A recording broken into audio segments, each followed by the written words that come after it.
Welcome to Design Guy. Glad you're here. Ready to create stunning, lifelike product ads in Canva together? Click Create, type Ad, and select Bid Ad for this tutorial. In the templates, select this one, then try deleting it. Select elements that use lacquer by typing element and searching for ICT. Then choose an element and search for water overflow to find the water element. Go to Graphics and scroll down. Select one, then try duplicating it. Center the picture and align the lake in the middle.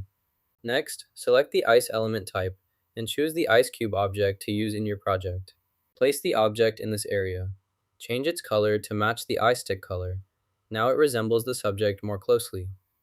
You can also find this adjustment option in the mask settings.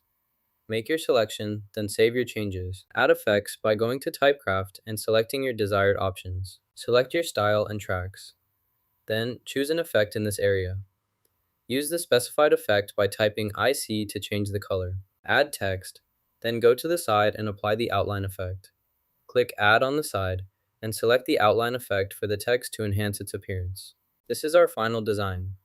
Click Share, then download. You can save it as a PDF for dash printing or other uses. Now you know how to design realistic product manipulation ads in Canva. Don't forget to like and subscribe for more tutorials.